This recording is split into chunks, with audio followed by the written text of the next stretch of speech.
Good morning guys. All right, today's technically day number 2 of working on the rain roof. So yesterday I took out a little tree that was there, and I also just checked the grade difference between the roof and where the tanks are, just to make sure that the difference is correct and that the whole system will work properly.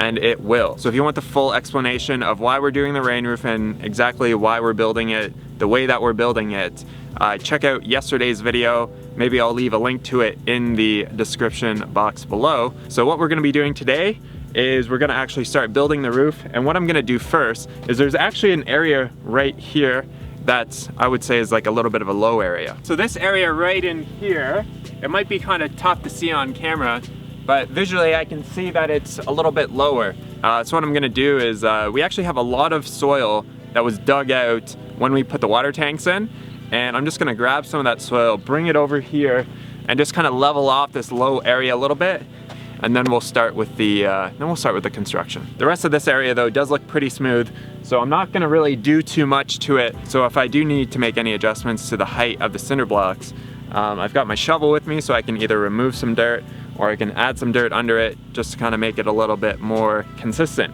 What is actually really nice about this is, just by looking at this, I can tell that the front of the roof is going to naturally slope down like this, because there's going to be a gutter at the end, and then there's also going to be a gutter in the middle. So for a good rule of thumb, if you have 1,500 square feet of roof catchment area, you want at least one 4-inch pipe to basically be able to transfer that water. So since we have 3,000 square feet at least, we're gonna do 2 4-inch pipes that are gonna be run from the gutters all the way down to the rainwater tanks. And since the ground is sloping down like this, that means that the roof is already on a pitch. So it just makes things a lot easier when you're thinking about rainwater harvesting. You really wanna focus on the slope of the land and exactly how water is gonna move on it.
and Press. Raw, fresh, organic juice. Pulp and Press is a juice company in southwestern Ontario that I used to work at actually. Before I moved to America and married Hannah, I worked at Pulp and Press. So if you're in southwestern Ontario, they have a storefront in London and in Toronto, and I believe they're in Metro and some other grocery stores like Farm Boy. Check it out. My two favorite flavors of the juice, spicy lemon, green glow, amazing. All right, so I'm quite satisfied with how this is graded off. So we're basically just gonna start laying the cinder blocks and then the framing on top of it, and we're gonna start attaching the roof. Let's fucking do this.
All right, so I think you guys got a good idea of exactly how this is gonna work. What I had to do, and this was something that I was thinking about while I was constructing this, is that the pieces that are running this way, originally they're all 8 feet pieces. But the thing is, the roofing panels are 8 feet as well. So if it's always gonna be 8 feet, then that doesn't actually leave any room for an overhang. You don't want your roofing panels to just like butt up against each other. You want them to be able to overhang a little bit. So what I did was I started cutting all these pieces that are running this way, cut 2 inches off of it so that it allows me to have a nice little overhang on the roofing panels. So most people in this area would just drill a well. And there's not really much of an issue with drilling a well out here because the water table is really good. So I know people in other parts of Arizona have issues with drilling wells because it's kind of like hit or miss. And it can be a very expensive hit or miss, like upwards of like $15,000 you can spend on like trying to drill a well and you might not hit any water. So what's nice about doing a rain roof like this is it's much more environmentally friendly. It doesn't require any electricity. It's something that I can totally do myself. What's really nice about how it's laid out is that it doesn't require any pumps or anything like that to move the water. It's all done passively just through basically a difference in elevation and basically how the land slopes. So in my mind, this is such an elegant and beautiful solution. It's just so, I love it. All right, so both the batteries on my drill have died, so I'm gonna call it the end of today's video. And so I'm done about 1/3 or maybe about 1/4. So that's what I mean by this thing is huge. And I'm gonna continue tomorrow building it. All right, I'll catch you guys on the next video. Talk to you soon. Peace.